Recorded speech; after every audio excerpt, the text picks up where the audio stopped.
Hi, welcome to our vlogs. ఈరోజు topic వచ్చేసి ఏంటంటే చిన్నపిల్లలకి టీకా వేయిస్తారు కదండి. వేయించడం వల్ల తొడ అనేది వాపు వస్తుంటుంది. ఆ వాపు ఎలా తగ్గాలో నేను చూపిస్తాను చూడండి. బేబీకి వ్యాక్సిన్ వేయించుకురావడానికి వెళ్తున్నాను. నాకు నియర్ బై ఉంది కాబట్టి నేను వాక్లో వెళ్తున్నాను. అయితే వ్యాక్సిన్ వేసిన తర్వాత కొంతమంది బేబీస్కి జ్వరం వస్తుంటుంది, కొంతమంది బేబీస్కి జ్వరం అనేది రాదు అన్నమాట. అది మనం పెద్ద టెన్షన్ పడవలసిన అవసరం ఏం లేదు. జ్వరం అనేది వ్యాక్సిన్ తర్వాత సాధారణంగా అది వస్తూనే ఉంటుంది. ఇది దాదాపుగా 48 గంటల లోపు తగ్గిపోవాలి, లేదా అంతకన్నా ఎక్కువగా ఉంది అంటే డాక్టర్ని కన్సల్ట్ అవ్వాలి. రెండవది ఏంటంటే వ్యాక్సిన్ వేసిన తర్వాత జ్వరం వస్తూనే వ్యాక్సిన్ సరిగ్గా పనిచేస్తుంది అనుకుంటాము. అదేం కాదండి. వ్యాక్సిన్ తర్వాత జ్వరం వచ్చినా రాకపోయినా వ్యాక్సిన్ వేయడం వల్ల బేబీస్కి మంచిగా జరుగుతుంది. ఇదిగో చూడండి, మా బేబీకి వ్యాక్సిన్ అయిపోయింది. వ్యాక్సిన్ వేయించాం కాబట్టి తొడ అనేది కొంచెం వాపు వస్తుంది.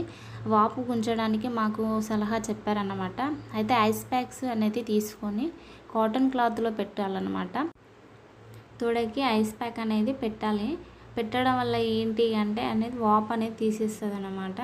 ఇలా మనం రోజుకి ఒక 2 times 3 times అనేది ఇట్లా మనం ఐస్ ప్యాక్ అనేది పెట్టాలి. బాగా జ్వరం వస్తే ఏంటంటే మనం జ్వరం టానిక్ అనేది వేయాలన్నమాట. అయితే జ్వరం టానిక్ కూడా మనం రోజుకి ఒక 2 times లేదా 3 times డ్రాప్స్ వేయాలి. ఆ డ్రాప్స్ వేయడం వల్ల వాళ్ళకి జ్వరం అనేది తగ్గుతుంటుంది, అలాగే పెయిన్స్ అనేటివి కూడా చాలా తగ్గిపోతుంటుంది అన్నమాట. ఇలా 3 days మనము ఇలాగే కంటిన్యూ చేయాలి.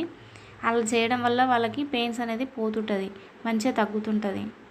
ఇంజెక్షన్ ఇచ్చిన తర్వాత వాళ్ళు మనకు ఎక్స్ప్లెయిన్ చేస్తారండి. అంటే మనకు టానిక్ వేయాలన్నా వేయకూడదా, లేకపోతే ఐస్ ప్యాక్ పెట్టాలన్నా పెట్టకూడదా, వాళ్ళనేది మనకు ఎక్స్ప్లెయిన్ చేసి మరీ చెప్తారన్నమాట. మనకు వాళ్ళంతా మంచిగా చెప్తారు కాబట్టి మనం కూడా బేబీస్కి మనం అంత జాగ్రత్తగా చూసుకోవాలి. మనం కూడా అడిగి మరీ తెలుసుకోవాలి. చిన్నపిల్లల విషయం కాబట్టి మనం అడగడం వల్ల కూడా మనకు అన్నీ తెలుస్తుంటాయి వాళ్ళకి. ఎందుకంటే వాళ్ళు పెయిన్ వస్తుంటుంది కదా, బాగా ఏడుస్తుంటారు అన్నమాట. అందుకోసం మనం ముందు జాగ్రత్త కోసం టీకా వేయించుకున్న తర్వాత ఏమేమి వాడాలి, ఏమేమి వాడకూడదు అనేది వాళ్ళు చెప్తారనమాట. అయితే నాకు ఐస్ ప్యాక్ అయితే పెట్టమని చెప్పారు. నేను ఐస్ ప్యాక్ అనేది నేను పెడుతున్నాను. మా బేబీకి ఇది 2nd డోసు కాబట్టి మళ్ళీ నెక్స్ట్ నాకు ఇంకొక డోస్ ఉంటుంది కాబట్టి అది తగ్గడం కోసం నేను ఐస్ ప్యాక్ అనేది పెడుతున్నాను అనమాట. బాగా గడ్డ పడుతుంది కాబట్టి అది తగ్గడం కోసం ఐస్ ప్యాక్ వాడుతున్నాను నేను.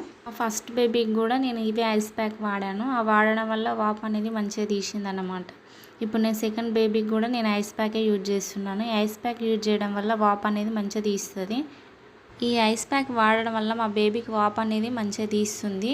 అయితే మా పెద్ద బేబీకి కూడా నేను ఐస్ ప్యాక్ వాడాను. ఆ బేబీకి కూడా మంచిగా వాపు తీసింది అనమాట, మంచిగా ఉండే.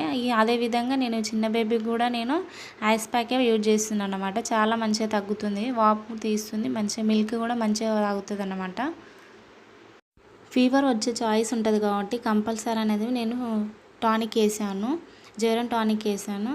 జ్వరం టానిక్ వేయడం వల్ల కూడా బాడీ పెయిన్స్ అనేది తీసేది, కొంచెం మంచిగా ఉంటారు. అదేవిధంగా తనకు కూడా నేను వేసాను అన్నమాట.